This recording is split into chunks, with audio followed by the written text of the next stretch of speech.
Hi welcome back to my channel. ఈరోజు కథ ప్రేమ పరిచయమే 15వ భాగాన్ని వినేద్దాం. దాత్రి లేవకముందే శౌర్యకి మెలక వస్తుంది. మార్నింగ్ అవడంతో వెంటనే తను స్నానం చేసేసి నీళ్లు కాచి దాత్రి కోసమని బయట వాష్రూమ్లో పెడతాడు. తనకి కావలసినవన్నీ కూడా వాష్రూమ్లో పెట్టేసి దాత్రి అంటూ పిలుస్తాడు. దాత్రి లేవదు. ఇంకాస్త గట్టిగా పిలవడంతో కాస్త కదులుతుంది. శౌర్యకి తనకి దూరంగా ఉండాలని ఉండదు, కానీ అది ఒక నిబంధన కదా, అందుకే దూరంగా ఉంటాడు. ఫస్ట్ టైం ఆచారాల మీద కోపం వస్తుంది. నిస్సహాయతతో కూడిన బాధతో దాత్రి అని మరోసారి పిలుస్తాడు.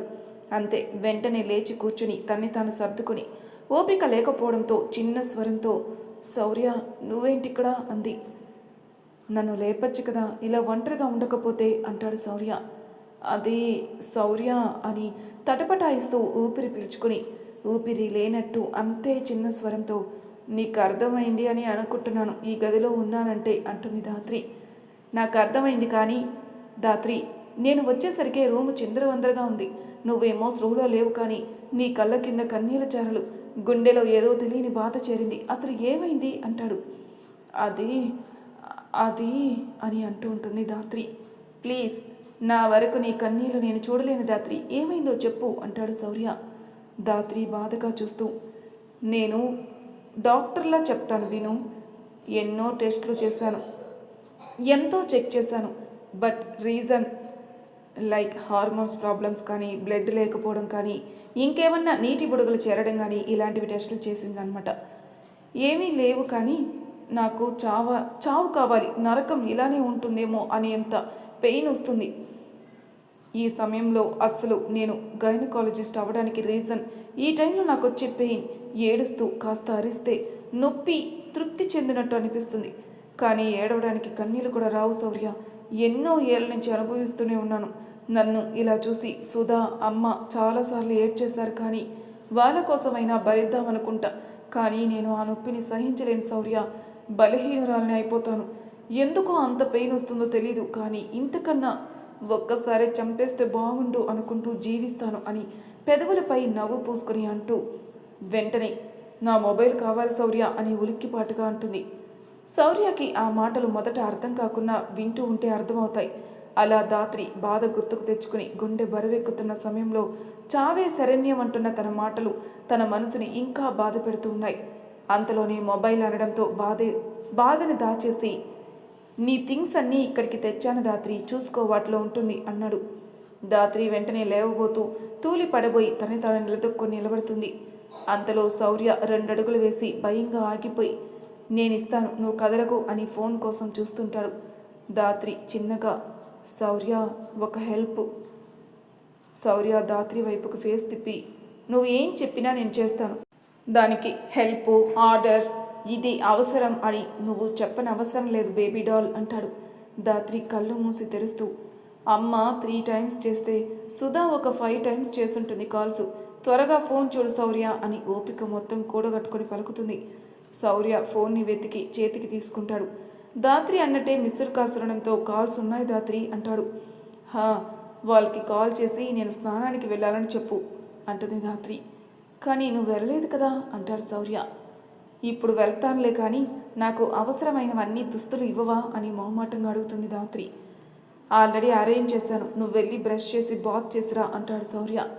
నిజమా అని ఆశ్చర్యంతో అడిగి చిన్న స్మైల్తో థ్యాంక్స్ అంటూ చిన్నగా వెళ్తూ, మా అమ్మకి సుధకి కాల్ చేసి నేను బాగానే ఉన్నానని చెప్పు శౌర్య ప్లీజ్ అంటుంది దాత్రి. శౌర్య కూడా ఓకే ఓకే అని కాల్ చేద్దామంటే దాత్రి ఫోన్ పాస్వర్డ్ తెలియదు శౌర్యకి. అంతలోనే తనకు థాట్ వస్తుంది. దాత్రి బాత్ చేస్తుంటే ఇప్పుడు నేను కాల్ చేసి బాత్ చేస్తుంది అంటే ఎలా ఉంటుంది? ఈ దాత్రి నా బ్రెయిన్ని కూడా పొల్యూట్ చేసేస్తుంది అనుకుంటూ ఉండగానే సుధా దగ్గర నుంచి కాల్ వస్తుంది. ఏంటో వీళ్ళు బాండింగ్ అనుకుంటూ శౌర్య లిఫ్ట్ చేస్తాడు. దాత్రి ఆర్ యు ఓకే అని కంగారుగా భయంతో కలగలిపి అడుగుతుంది సుధా. ఆ మాటలకి శౌర్య, దాత్రికి ఏమైంది, తను స్నానం చేయడానికి వెళ్ళింది సుధా అంటాడు. అమ్మ థ్యాంక్ గాడ్ అంటుంది సుధా. శౌర్య కావాలని, ఏమన్నా ప్రాబ్లమా సుధా అని అడుగుతాడు. ఇలా నేను నీకు చెప్పడం రైట్ ఆర్ రాంగ్ తెలీదు, బట్ దాత్రి నీ భార్య కదా, నీకు తెలిస్తే తప్పు కాదు. అదేంటంటే అని నాస్తూ ఉంటుంది సుధా. అయితే చెప్పు సుధా అంటాడు శౌర్య. హా అని ఊపిరి తీసుకుని, ఇప్పుడు దాత్రికి పీరియడ్ టైం, తనకి ఆ సమయంలో కదలాలి అన్నా కూడా ఓపిక ఉండదు, చాలా పెయిన్ ఉంటుంది. సో ప్లీజ్ తనని కేర్గా చూసుకోవా, ఒక భర్తగా నీ బాధ్యత అనుకోవా అంటుంది. ఖచ్చితంగా సుధా, అయినా తను వేరు నేను వేరు కాదు కదా, నేను తను చూసుకుంటాను, నువ్వు నిశ్చింతగా ఉండు అంటాడు. నేను ఉండలేను శౌర్య, తనకి ఆ ప్రాబ్లం రాగానే ప్లీజ్ నాకు కాల్ చేయి, ఇంతకన్నా ఏ హెల్ప్ వద్దు నాకు అంటుంది. శౌర్యకి ఏం మాట్లాడాలో అర్థం కాదు, కానీ సుధా కేర్ చూస్తుంటే దాత్రి పరిస్థితి అర్థమవుతుంది. మళ్ళీ సుధని సరిగ్గా తినదు, కదలదు కూడా ఆ టైంలో. ఇప్పటి వరకు ప్రతి మంత్లో ఆ 3 days నేను తను హాస్పిటల్కి కానీ కాలేజీకి కానీ వెళ్ళే వాళ్ళమే కాదు. తని వదలలేను శౌర్య ఒంటరిగా, కానీ ఆంటీ ఉన్నారు చూసుకుంటారని ఒకంత నమ్మకం ఉన్నా నేను ప్రశాంతంగా ఉండలేను. కాబట్టి నాకు కాల్ చేయి, నేను ఇబ్బంది పడతానని దాత్రి వద్దన్నా వెనుకో శౌర్య. తనకి ఆ టైంలో ఒకరి చొరవగా ఉంటూ తోడుంటూ చూసుకోవడం అవసరం. సరే సుధా, నేను బ్యూరోకి వెళ్ళాలి, బాయ్ అంటాడు శౌర్య. హా బాయ్ అంటుంది. శౌర్య ఫోన్ కట్ చేశాక ఆలోచిస్తూ దాత్రి వచ్చేలోపు టిఫిన్ చేద్దాం అని కిచెన్లోకి వెళ్ళి దోశలు పోసుకొని ప్లేట్లో పెట్టుకుని వాటర్ బాటిల్ తీసుకుని వస్తాడు. అక్కడికి వచ్చాక ప్లేట్పై నీట్గా ఇంకో ప్లేట్ పెట్టి రూమ్లో సర్దుతాడు. అంతలో వస్తుంది దాత్రి తూలుకుంటూ, టవల్ భుజంపై వేసుకుని తడి జుట్టుని పిండే ఓపిక కూడా లేక ఆ హెయిర్ మొత్తాన్ని భుజం మీద ఉన్న టవల్లో కప్పేస్తుంది. అలా ఉన్న దాత్రిని చూసి శౌర్య, ఇలా ఉన్న నువ్వు హెడ్ బాత్ చెయ్యాలా అని కసురున్నట్టు అడుగుతాడు. ఏమో శౌర్య, అలవాట్లే అంటూ ముందుకు నడుస్తూ వేసిన కాలు గట్టిగా నిలవక పడపోబోతుంది. శౌర్య వెంటనే పట్టుకుని దాత్రి అంటాడు. తనకున్న బాధని మొత్తం ఆ పిలుపులో చూపిస్తాడు. దాత్రి అమ్మా ఆ అంటూ వెనక్కి జరిగి, నన్ను అంటుకోకు శౌర్య, నువ్వు పూజ చేసుకుంటావు కదా అంటుంది. శౌర్య దాత్రి కళ్ళలోకి చూస్తూ, నేను నువ్వు వేరు కాదు దాత్రి, నువ్వు మైల పడితే నేను మైల పడినట్టే అంటాడు. దాత్రి అలానే చూసి కాసేపటికి తేరుకొని, సర్లే కానీ నువ్వు తప్పుకో అంటూ పక్కనున్న బెడ్పై ఒక బెడ్షీట్ లాగి కిందేసేస్తుంది. శౌర్య కిందెందుకు దాత్రి అని అడుగుతాడు. ఇలా చెప్తే నీకు ఫూలిష్గా అనిపించవచ్చు, కానీ నాకెందుకో ఇలాంటి టైంలో భూదేవిపై నిద్రిస్తే ఆవిడ ఒడిలో ఒదిగినట్టు అనిపిస్తుంది అంటూ కిందే కూర్చుంటుంది. తన మొహం అంతా కొత్తగా అనిపిస్తుంది శౌర్యకి. ఏదో తెలియని బాధ మొహంలో ఉన్న అంతెరగని వింత కాంతి దాత్రి మొహంలో దూర్వూచులాడుతుంది. అంతకు మించి నీరసంగా కనిపిస్తుంది. వెంటనే ఇది తిను దాత్రి అని ప్లేట్ అందిస్తే దాత్రి ఆ ప్లేట్ వైపు చూసి తల అడ్డంగా ఊపుతూ, నాకేం తినాలని లేదు శౌర్య అని పక్కనే ఉన్న వాటర్ బాటిల్ అందుకుని వాటర్ తాగి, ఈరోజు నీకు డ్యూటీ లేదా, ఇంకా బయలుదేరలేదు, ఇలా నిన్ను వదిలేసి నేను వెళ్ళలేను అంటాడు శౌర్య. నాకేం పర్లేదు, నువ్వు వెళ్ళు అంటుంది. నిన్ను పెళ్లి చేసుకుంది నీ కష్టంలో సుఖంలో తోడుండడానికే, నిన్ను ఇలాంటి సమయంలో ఒంటరిగా వదిలేసి వెళ్ళలేను, నా మనసు ఒప్పుకోదు కూడా, తిను అంటాడు. అంతలోనే దాత్రికి వామిటింగ్లా అనిపించి అక్కడి నుంచి వెళ్ళిపోయి తాగిన వాటర్ని వామిటింగ్ చేసుకుంటుంది. శౌర్యకి అర్థం కాక అక్కడే ఉండిపోతాడు. మళ్ళీ కడుపులో మెలిపెట్టడంతో నడవలేక, చావకుండా ఇలానే ఉండాలా నేను అనుకుంటూ ఎలాగో ప్రాణం లేని బొమ్మల దేహాన్ని లాక్కుంటూ వస్తుంది శౌర్య దగ్గరికి. తనని అలా చూసిన శౌర్యకి ఎదనిండా బాధ అలుముకుని తెలియకుండానే తనని తన ఎదకి హత్తుకుంటాడు. ఏ క్షణం దాత్రికి శౌర్య స్పర్శ ఆపాద మస్తకం తగిలిందో ఆ క్షణం బాధ కాదు కదా, ఏమాత్రం నొప్పి కూడా ఉండదు, చాలా నార్మల్గా అనిపిస్తుంది. శౌర్య అలా హత్తుకోవడం ఒక షాక్ అయితే, ఇంతవరకు ఉన్న నొప్పి అలా ఒక్కసారిగా మాయం అవ్వటం ఇంకా ఆశ్చర్యం కలిగి, ఆ సమయంలో తన కళ గుర్తొస్తే ఏమన్నా ఐడియా వచ్చేదేమో. శౌర్య బాహుల్లో బందీగా ఉండిపోతుంది. కాసేపటికి తేరుకున్న శౌర్య దాత్రిని దూరం జరిపి, తినకపోతే ఇంకా నీరసం వస్తుంది, నిన్న ఆఫ్టర్నూన్ అనగా తిన్నావు, అప్పుడు కూడా తిన్నావో లేదో ప్లీజ్ అని గడ్డం పట్టుకుంటాడు. దాత్రి తలూపుతూ కూర్చుంటుంది. శౌర్యాన్ని తినిపిస్తాడు తనకి. అలా తిందో లేదో మళ్ళీ పెయిన్ వచ్చేస్తుంది. భరించలేనంతగా కాళ్ళ నుంచి పొత్తి కడుపుకు తాకుతూ దాత్రికి భరించలేని బాధనిస్తుంటే ఒక్కసారే కన్నీటితో అమ్మా అంటూ కడుపుని చుట్టేస్తూ గిలగిలలాడుతూ శౌర్యాన్ని లేవమని తోసేస్తూ నేలపై పడుకుని తణుకులాడుతూ ఉంటుంది. అప్పటికే దాత్రికి ఫుల్ స్వెట్ పట్టేస్తుంది. అంతేకాక తను కళ్ళు మూసేసి ఉన్న బాధని మింగుతూ తట్టుకోలేక ఉచ్ఛ్వాస నిశ్వాసాలను చేస్తూ భూమిని తడుతూ ఉంటుంది. దాత్రిని అలా చూసిన శౌర్యకి భయం అనిపిస్తుంది. అంతకు మించి బాధ కూడా అనిపిస్తుంది. ఏమీ చేయలేకపోతున్నానని ప్లేట్ పక్కన పెట్టి తన తల దగ్గర కూర్చుని దాత్రి ఫేస్ని తన ఒడిలోకి తీసుకుని హెయిర్ సరిచేసి తలని మిరుతాడు. దాత్రికున్న పెయిన్లో సగం మాయమైనట్టు అనిపిస్తుంది. అంత బాధ అనిపించదు, కానీ పెయిన్ మాత్రం ఉంటుంది. వెంటనే కళ్ళు తెరుస్తుంది. శౌర్య కళ్ళల్లో నీళ్లు. దాత్రి, ఇప్పటి వరకు ఈ పరిస్థితి వచ్చిన ప్రతిసారి అమ్మ సుధా కన్నీళ్లు కార్చారు. ఇప్పుడు నువ్వు కూడా నా శౌర్య అంటూ కంటిపై చెయ్యి వేసి కన్నీరుని పక్కకనేస్తుంది. దాత్రి వైపే చూస్తూ, శౌర్య, ఇంత బాధని ఎలా భరిస్తున్నావు అంటాడు. బాధ శౌర్య, ఇది నరకం అచ్చు, కానీ ఎందుకో ఈరోజు నీతో ఉంటే అంతేం అనిపించట్లేదు నిజంగా.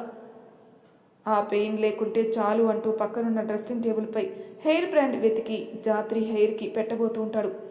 నాకివ్వు శౌర్య అంటుంది దాత్రి. ష్, నువ్వు మాట్లాడుకు అంటూ హెయిర్ సరిచేసి బ్యాండ్ పెట్టేస్తాడు శౌర్య. శౌర్య స్పర్శలో ఉన్నంతసేపు తనకి అతిగా బాధ ఉండదు, కాస్త నార్మల్ పెయినే ఉంటుంది. అలా ఆ కాస్త పెయిన్తోనే శౌర్య ఒడిలో పడుకుండిపోతుంది. కాసేపటికి శౌర్య మొబైల్ తీసి తన చీఫ్కి ఇన్ఫార్మ్ చేసి ఫోన్ పక్కన పెట్టేస్తాడు. దాత్రి వైపే చూస్తూ ఉండిపోతాడు. తల్లి దగ్గరికి రాగానే భయమంతా పోయి ప్రశాంతంగా పడుకునే చిన్నపిల్లల శౌర్య స్పర్శతో బాధని మరిచి ప్రశాంతంగా నిద్రపోతుంది. కొన్ని అవర్స్ తర్వాత శౌర్య దాత్రిని పక్కన పడుకోబెట్టి తిన్న ప్లేట్ తీసుకుని అక్కడి నుంచి వాళ్ళ వంటింట్లోకి వచ్చేస్తాడు. ఆఫ్టర్నూన్ తినడానికి లంచ్ ప్రిపేర్ చేస్తుంటాడు. శౌర్య వెళ్ళిన 15 మినిట్స్కి దాత్రికి ఇంతకుముందు వచ్చే బాధని మించి రెట్టింపు బాధ వచ్చి చేరగా నిద్ర నుంచి ఫుల్ స్వెట్తో లేచి అలానే నేలపై పడి కన్నీళ్ళని జారవిడుస్తూ బాధతో మూలుగుతూ ఉంటుంది. ఎంతసేపటికి తగ్గకపోవడంతో వాటర్ బాటిల్ కోసం చూసి కాస్త పక్కకు జరిగి ఆ వాటర్ బాటిల్ని ఎలాగో అందుకొని తాగుతుంది. అయినా బాధలో ఏ మార్పు ఉండదు. ఇక తన వల్ల కాక కాళ్ళని దగ్గరకు ముడుచుకొని అలానే బాధను భరిస్తూ ఉంటుంది. ఆ క్షణం ఎక్కడో ఇంకిపోయినట్టు ఒక్క చుక్క కన్నీరు కూడా రాదు. అలానే బాధతో కాసేపు భరిస్తూ తను చేయాల్సిన పని చేసి మళ్ళీ నేలకి అంటుకుపోయి బాధపడుతూ ఉండగా శౌర్య ప్లేట్లో ఫుడ్ తీసుకుని వస్తాడు. దాత్రిని చూసిన శౌర్య మళ్ళీ పెయినా అంటూ తన పక్కకి చేరి ప్లేట్ పక్కన పెట్టేసి తనని అలా చూడలేక హాస్పిటల్కి వెళ్దాం దాత్రి అంటూ తన చేతిలోకి తీసుకోబోతుంటాడు. దాత్రికి తన కోసం శౌర్య ఫేస్లో కనిపిస్తున్న కంగారుని చూసి అంత పెయిన్లో కూడా చిన్న నవ్వు విసిరి ఓపిక తెచ్చుకుంటూ మాటల్ని కూడబెట్టుకుని, నేను డాక్టర్నే కదా శౌర్య, పైగా నేను చేసింది గైనకాలజీ, మరి ఇలా అయితే నీ పరిస్థితి ఎలా, చూడలేకున్నాను దాత్రి అని మోకాళ్ళపై కూర్చునిపోతాడు శౌర్య. దాత్రి లేచి కాళ్ళని పొదివి కూర్చుంటూ తన పొట్ట చుట్టూ చెయ్యి వేసుకుని, నువ్వు నమ్మవేమో శౌర్య, కానీ ఈరోజే ఈ బాధ కాస్త తక్కువగా ఉంది. అదేంటి, అంతకుముందు ఇంకా ఉండేదా అంటాడు. ఇప్పుడు మాట్లాడుతున్నా, అప్పుడు మాట కూడా వచ్చేది కాదు శౌర్య. బాగా బాధ వస్తే అరవడం ఏడవడం మాత్రమే అంటూ అమ్మా అనుకుంటూ ఇంకా అలానే పక్కకి జరిగి గోడకి ఆనుకుంటుంది. సరే, చాలా నీరసంగా ఉన్నావు, ముందు ఫుడ్ పట్టు అంటాడు శౌర్య. నా వల్ల కాదు శౌర్య, ప్లీజ్ ప్లీజ్ అంటూ ఫేస్ అడ్డంగా తిప్పేస్తూ ఉంటే శౌర్య దాత్రి మొహాన్ని చేత్తో పట్టుకుని, తినాలని అనిపించకపోవచ్చు కానీ నువ్వు ఇంకా నీరసం అవుతావు అంటూ నోరు పట్టి నోట్లో ఒక చిన్న చిన్న ముద్దలు చేసి పెడతాడు. ఆ క్షణం శౌర్య కేర్ని చూసిన దాత్రికి కళ్ళ వెంపట నీళ్లు వచ్చేస్తాయి. కల్లో కూడా అనుకోలేదు ఇలాంటి వ్యక్తి భర్తగా వస్తారని, మనసులో అనుకుంటుంది. అలా ఎలాగో శౌర్య పెట్టడంతో కాస్త తింటుంది. అంతేకాక చిన్న వాయిస్తో, డైట్ మెయింటైన్ చేస్తున్నావా శౌర్య, నాలా అవ్వాలని? నిన్న నైట్ నుంచి నువ్వు కూడా ఏమీ తినలేదు కదా, నాకు తెలుసు, ఇక నువ్వు తిను, నాకొద్దు అంటుంది. నాకు కావలసిన పని లేదు, నేను పెడతాను, నువ్వు తిను అంటాడు. శౌర్య అంటూ చిరుకోపంగా చూస్తుంది దాత్రి. నిన్న ఆఫ్టర్నూన్ మాయమైన అసలైన దాత్రి మళ్ళీ ఇప్పుడు కనిపిస్తుంది. శౌర్య నవ్వుతూ, నువ్వు తిను, నేను తింటాను కానీ అంటాడు. అమ్మా అస్సలు మాట్లాడలేక మాట్లాడుతుంటుంది. మళ్ళీ తింటాను, నువ్వు తిను అంటావు. ఏంటయ్యా బాబు, ప్లీజ్, అది నువ్వు తినే. అండ్ ఇంకోటి, అరువు కావాలి. అరువా? ఏంటది అంటాడు శౌర్య. తిను, ముందు తింటే చెప్తాను అంటుంది. సరే అని తింటూ ఉంటాడు. దాత్రి శౌర్యాన్ని చూస్తూ బాధని మర్చిపోతుంది. మనసులో, నువ్వు నన్ను ఈజీగా అర్థం చేసుకున్నావు శౌర్య, కానీ విచిత్రంగా నీ స్పర్శ తగిలితే బాధ ఎందుకు తగ్గుతుంది? ఇన్నాళ్ళు లేని మార్పు ఈరోజు ఎందుకు జరిగింది? అసలు ఎందుకు ఇలా? నిజంగా ఏదైనా పాపం చేశానా? కారణం లేకుండా ఇంత బాధని ఎందుకు అనుభవిస్తున్నాను? అర్థం కాని చిక్కుముడులు చాలానే ఉన్నాయి. ఆ కళ ఏంటి, నా జీవితం ఏంటి, అనుకోకుండా నీతో పెళ్ళి ఏంటి అనుకుంటూ ఉండగానే సడన్గా ఏదో నరాన్ని తెంపినట్టు లోపల కలుక్కుమని ఒక్కసారిగా చాలా నొప్పి అనిపిస్తుంది. వెంటనే అమ్మా అనేస్తుంది గట్టిగా. శౌర్య హ్యాండ్స్ వాష్ చేస్తూ దాత్రి అంటాడు బాధగా.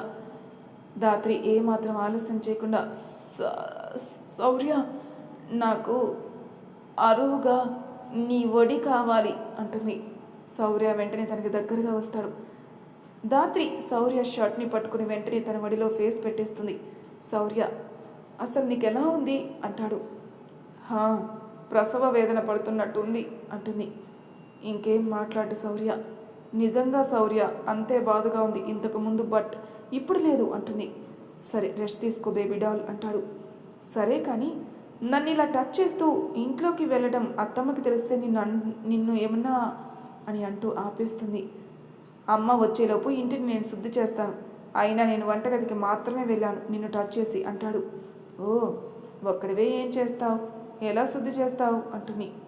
శౌర్య స్పర్శలో ఉన్నంతసేపు తనకి పెయిన్ ఉండదు, జస్ట్ నార్మల్ పెయిన్, అందుకే అలా మాట్లాడుతుంది.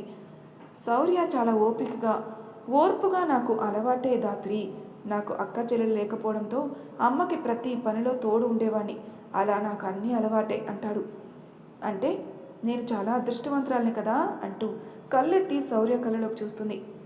శౌర్య కావాలని ఎందుకు బేబీ డాల్ అంటాడు. నీలాంటి అబ్బాయికి భార్యని కదా, అండ్ నాకేం రాదు కదా అని చాలా ధీమ్యంగా చెప్తుంది. ఎక్కడా ఇలా చెప్పకు, కాపురం కూడా రాదనుకుంటారు అంటాడు శౌర్య. అది లేదుగా మన మధ్య అని టక్కున అనేసి నాలుక ఖర్చుకొని తన చున్నీతో ఫేస్ని కవర్ చేసుకుని తాను తిట్టుకుంటుంది. శౌర్య నవ్వుతూ, ఓయ్ మరి మొదలు పెడదామా అయితే అంటాడు. ధాత్రి అలానే మొహంపై చున్నీ ఉంచుకుని, నిజం చెప్పనా శౌర్య, నీకున్న బలానికి నన్ను సొంతం చేసుకోవడం చాలా చిన్న పని, కానీ భర్తగా హక్కు చూపిస్తూ, స్నేహితుడిలా చనువుని ప్రదర్శిస్తూ, సన్నిహితుడిలా నా మేలు కోరుకుంటూ, తోబుట్టులా నా కష్టంలో తోడుంటావు. నీ గురించి నాకు తెలుసు శౌర్య, నువ్వు ఎన్ని మాట్లాడినా అవన్నీ కాగితపు బాణాలు మాత్రమే అని చున్నీ తీసేసి నవ్వుతూ చెప్తుంది. ఆ మాటలకి శౌర్య, తూచ్, ఇలా నా గురించి అన్నీ చెప్పేస్తే ఎలా అని జోక్గా అంటాడు. కానీ ధాత్రికి తనపై ఉన్న నమ్మకానికి లోపల మురిసిపోతాడు. ధాత్రి శౌర్య మాటలకి నవ్వుతూ, నాలా మాట్లాడుతున్నావు, నన్ను కాపీ చేయడం ఏం బాగలేదు. నా భార్య నేను వేరు కాదు కదా, అప్పుడు కాపీ ఎలా అవుతుంది అంటాడు శౌర్య. నాకేం డైలాగ్ లేదు ఇప్పుడు అంటుంది ధాత్రి. అదే మంచిది, లేకుంటే ఆ నోరికి అడ్డు ఆపు ఉండదు అంటాడు. నీ పని ఇప్పుడు కాదు, 3 days ఆగు, నేనేంటో చూపిస్తా అంటుంది ధాత్రి. ఆ మాటలకి శౌర్య, చేసింది మంగమ్మ శబదం, నేనిప్పుడు గడగడలాడాలా అంటాడు. లాడకపోతే చెమచక్కలాడు, నాకేం పని అంటుంది ధాత్రి. శౌర్య కోపంగా, ధోత్రి అంటాడు. నానేం నాకు తెలుసు, మా అమ్మకి నీకు ఒకటే పని, పదే నా పేరుని గుర్తు చేస్తూ ఉంటారు.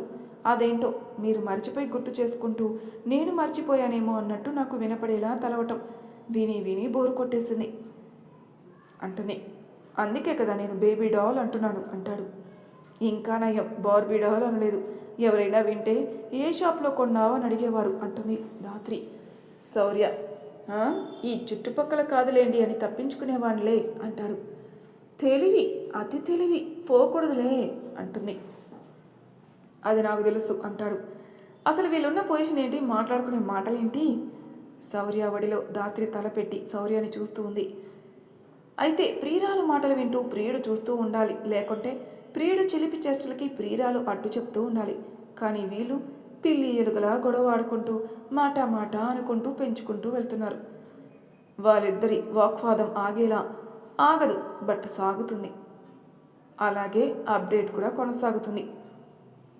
భీష్పద వీళ్ళ చిలక గోరింకల్లా ఉండడం చూసి మురిసిపోయి ఆ గంజారుకుని మరణం తథ్యం అనుకుని అన్నీ మరిచి చూస్తుంటే వీళ్ళేంటి ఒకరితో ఒకరు వితండవాదం చేస్తున్నారు. ఏంటి భీష్పద, నీ సఖి అదే స్నేహితురాలు ఎలా ఉందా అని తను చూస్తున్నావా? లలితమ్మ, మీరా? అయినా మీకు తెలియందేముంది, ఈ సమయంలో తన తనువును కలిగే బాధ వర్ణించలేనిది కదా అమ్మా అంటుంది భీష్పద. ప్రతి కార్యం వెనక కారణం లేకపోదు అంటుంది అమ్మ. తనకి తెలియకుండా జరిగిన దానికి ఇంతటి శాపం వలదు కదమ్మా అంటుంది భీష్పద. తన దేహంలో ఆ సమయంలో కలిగే బాధ పూర్తిగా ఎప్పటికీ దూరం అవుతుంది భీష్పద, చెప్పు అంటుంది అమ్మ. అమ్మ, నీకు ఎరుకనే కదా అంటుంది భీష్పద. నువ్వు నీ నోటితో సంబోధించు అంటుంది అమ్మ. ఆ అతిబలుడు దాత్రి కలయిక జరిగిన తర్వాత తన దేహానికి ఆ బాధ ఉండదు అంటుంది భీష్పద. హా, మరి గంజారకుడికి కన్యగా ఉన్న దాత్రి మాత్రమే కావాలి. కలయిక జరిగితే కన్య ఎలా అవుతుంది అంటుంది అమ్మ. భీష్పద ఆలోచిస్తూ, అమ్మ, నాదొక సందేహం. అడుగు అంటుంది. గడిచిన జన్మలో దాత్రి మీకు పరమ భక్తురాలు, కానీ ఈ జన్మలో తను మిమ్మల్ని తలవను కూడా లేదు. అలాంటప్పుడు దాత్రి ఆ గంజారకునికి ఎలా ఉపయోగపడుతుంది అంటుంది భీష్పద. లోకాలకే పెద్ద అమ్మ అంటే ఆదిశక్తి. అలాగే దాత్రి అమ్మ అన్న ప్రతిసారి నన్నే తలిచినట్టు భీష్పద. తన ఏ జీవిలా బ్రతుకుతూ ఉన్నా ఎల్లప్పుడూ తన మనసు నిండా నాపై భక్తి మాత్రమే ఉంటుంది అని మాయమైపోతారు. మాయమైపోయిన అమ్మని తలుచుకుని భీష్పద, నాకు అర్థమైందమ్మా. దాత్రి శౌర్య కలిస్తే దాత్రి తనకి కావలసిన ప్రేమను పొందినట్టుంటుంది. తన జన్మకి అర్థం ఉంటుంది. వాళ్ళ బంధం పరిపూర్ణమవుతుంది. ఆ గంజారకుని ఆశ అనగారిపోతుంది. వాడి ఆలోచనలకు అర్థం లేకుండా పోతుంది. అసలు అతనిని అంతం అయ్యే సమయం రావాలమ్మా అనుకుంటుంది. ఇలా దాత్రి మాటలతో శౌర్యతో పోట్లాడుతూ ఉంటుంది. ఇద్దరికి కాలం తెలియకుండా గడిచిపోతుంది. మీకు అర్థమైందే అనుకుంటున్నాను. దాత్రికి కలిగిన శాపానికి విముక్తి ఇవ్వగలిగేది శౌర్య. శౌర్య స్పర్శ తగిలినంతసేపు తనకి ఏ బాధ ఉండదు. ఇదొక ఫ్యాంటసీ కథండి. మీకు బోరుగా అనిపిస్తే చెప్పండి ప్లీజ్. 60వ భాగంలో ఏం జరుగుతున్న నెక్స్ట్ ఎపిసోడ్లో తెలుసుకుందాం. అంతవరకు నా ఛానల్ సబ్స్క్రైబ్ చేయని వాళ్ళు ప్లీజ్ సబ్స్క్రైబ్ చేసుకోండి. లైక్ చేసి షేర్ చేయండి. మీ అభిప్రాయాలు నాకు కామెంట్ రూపంలో తెలియజేయండి. Thank you for listening.